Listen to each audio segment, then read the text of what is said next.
The defending champs in the world's most famous arena. I mean, it doesn't get much bigger than this. And you know how I know? It's because Richard Jefferson insisted. No, he demanded not only that he join us for NBA Countdown, but that...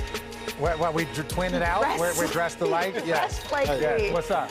In case you forgot, Rich, that's Kendrick Perkins. This is Brian Windhurst. I'm Malika Andrews. Hey, you didn't want to button that coat? You didn't want to do it. Was it too much? You have never advocated in your life, Rich, yes. for more buttons, but I appreciate you doing that Hello, here America. for this game. All right.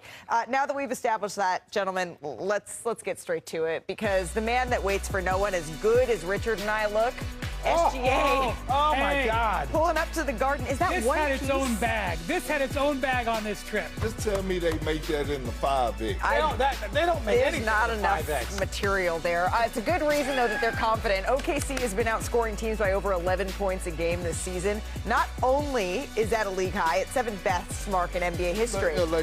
But how about the New York Knicks here? Over the last 6 weeks, it's Jalen Brunson in New York that have been winning big, outscoring opponents by nearly 14 points a game.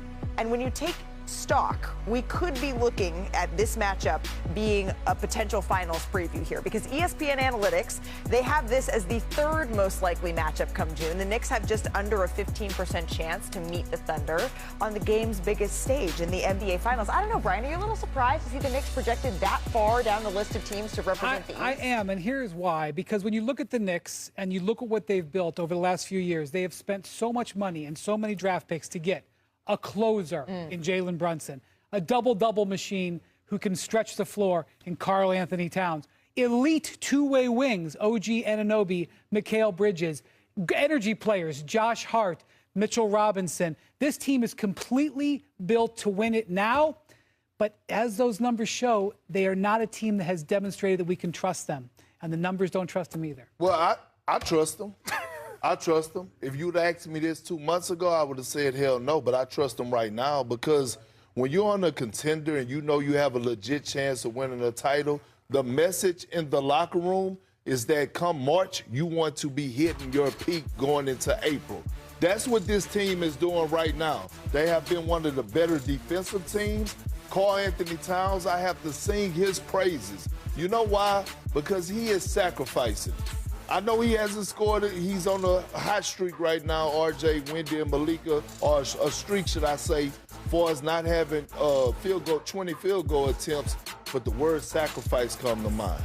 And when you think about champions and you think about sacrifice, it's a quick story.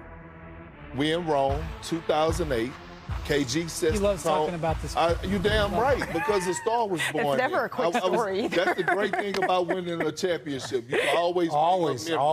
And KG walked in training camp, and he said, Doc, run this offense through Paul and Ray. I'm going to worry about the defensive side of things. Knowing that he was the most talented on the squad. But it came a time in the playoffs, like it's going to come for Karl Anthony Towns, that he's going to have more FGA. No, he's going to have more FGAs, because that's what we talk about. You have to have two dominant scorers, and he was in that position last year as a second dominant scorer, played outstanding. But Mike Brown, when we had an opportunity to talk to him early in the season, he said, look, Karl Anthony Towns is going to have the most difficult kind of transition. He's like, I'm trying to just give him a little bit at a time, because the 1 through 4 spot is very different than the 5 spot. And he wants him to be able to do all 5 spots. So that just took a little bit of time. And now you can see February, he shoots his highest in the season, shooting 39% from 3. He's starting to trend in like, okay, I feel more comfortable in the system and what we're doing, because they're going to need him to feel more comfortable, because he's got to be a high-level scorer as a second option on this team. If they're going to make a run to where they think they can go, think about the bigs that they're going to have to go through. Look at what they got in Cleveland. Look at what they got in Detroit. What if he's got to play this team in the finals? Look at the bigs that they got here. Look at the bigs they have in San Antonio. Karl Towns, regardless of how many shots he is, he's going to have to deliver at the highest level against some of the best players in the league when the chips are down. This is my thing. When you look at the champions over the years, you look at Jamal Murray, you look at Jokic, you look at Jason Tatum, you look at Jalen Brown, you look at Steph, you look at Clay. In order to win a championship, you need to have two monsters. It could be a one guy, but you need to have a second monster. And if you look at Detroit, one of our biggest issues with Detroit, as great as they are, who is that second dude when Cade is struggling? You don't have the Jalen Brown Brown's struggling. Jason Tatum got it. Jokic is stuck in. Jamal Murray has one of those moments. He needs to be there. That's why you two sit next to each other. I'm always. I miss you so much. But look, he is the most important player on the Knicks as far as their success. He will have his moments. His biggest problem is when he get in his own head, right? When Karl Anthony Towns is engaged, he needs to understand that it's going to come a time because it's all about matchups in the postseason, right? He's a matchup nightmare. He's a matchup nightmare, and you can tell and even when he's not shooting the ball, the attention that he draws because of his ability to knock down the three. And when you talk about one of the best shooting bigs to ever play, look how wide open this three is to OG Anunoby. And then you look at this clip right here. Karl Anthony Towns again. He's so elite that you can run screen and rolls with him. He rejects it. He's one of the most talented bigs this game has ever saw. Now, all of a sudden, you see the defense, it draws in, and now he got the great vision and awareness. He throws a no-look, and all of a sudden, you get a wide-open look. So it's not necessarily about him having FGAs all the time. It's about him being involved and feeling love in the offense. How about zeros, too? Because one thing that no one wants to talk about right now when you're in the thick of it,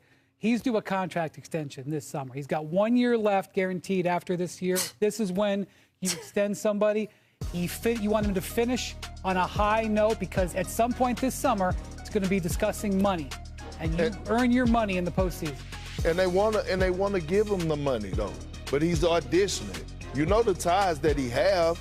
Him and when it comes to Leon Rose and Worldwide West, Karl Anthony Towns, they go back like 4 flats on the Cadillac. Wow. So they want to make sure he's successful in the Knicks uniform. They want to give him his letters. He's on the stage, though. He got to dance. They're going to need him to be successful tonight in this game because without Mitchell Robinson, they're going to be depending even more on Karl Anthony Towns. And they're going to have their hands full, right, against the defending champs coming up in this one in OKC. They're looking to become the first repeat champs since the Warriors. That was in 2017-18. The Thunder, they started off red hot. They began the season 37-8, taking a 6.5-game lead in the West. But with injuries, they've slowed down since then. They've gone 11-7.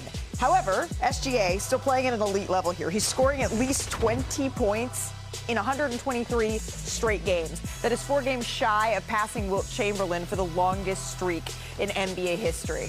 All right, well, the best kept secret in the galaxy. It's not just the suit. It also is the dominance of SGA. But the secret's out, and you're looking at something that goes far past those 123 games. My thing is this. What Shea is doing is unheard of. To me, he's like Jokic as a guard. It's like after a while, you're like, wait, is this dude one of the greatest players of all time? Is he putting together one of the greatest straight stretches? He's averaged 30 points a game in 4 straight seasons. That puts you amongst elite category. There are very few people. Do you know how many people average 30 points a game in their career? Very few. Shaq did it 0 times. D-Wade, the monster, 1. Dominique Wilkins, 2 times. Kobe, 3. Shea has more than all of them. It is so impressive to watch what he's able to do. We need to take a moment. We just need to give some love, give some appreciation to what he's able to do. He's also insanely efficient. 30 points a game, 50%. He's not a chucker.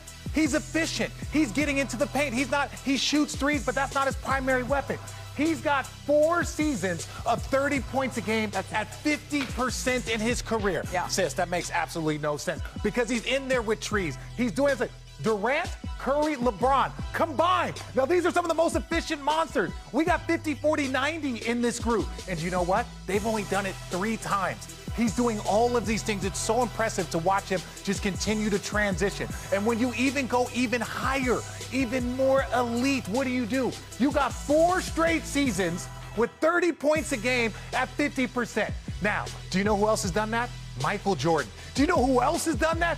Wilt Chamberlain. When you're ever in the same category as Wilt Chamberlain, Michael Jordan, that is elite of elite. We need to start praising, watching. You don't even have to be a basketball fan to appreciate what this man is doing. He's putting himself in next level category.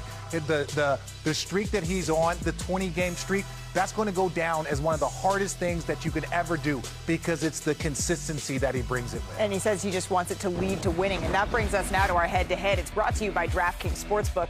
All right, so let's start with the stars in the backcourt since Richard set this up so well. Who scores more tonight here, Wendy? SGA, as Richard just laid out, or Jalen Brunson? Did you see what SGA was wearing coming into that game? You know that he had last night off? SGA. SGA it is. All right, sticking with those two, Rich. More assists between Brunson and Shea.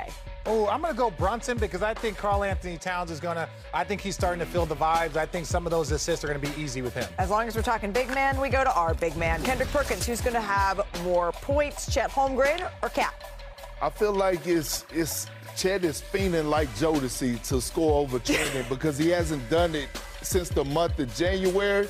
I got him going over 15 and a half. He's going to score more. I'm rolling with Chet Holmgren. There you have it. DraftKings has the most ways to bet on your favorite NBA stars, and all customers receive a profit boost for any head-to-head player in the market. Download the app, use the promo code SPLASH when you sign up.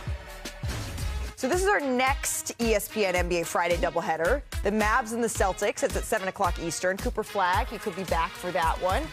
Will anybody else from Duke be making a return? I could care less. Right? We're talking about Kyrie maybe, but Duke, we don't care about the Clippers and the Spurs. Ernie, Kenny, Charles, and Jack. They're going to tip off coverage at 6, and then they're going to wrap up the night with Inside the NBA. And you know who is back? Who? Giannis with the Bucks.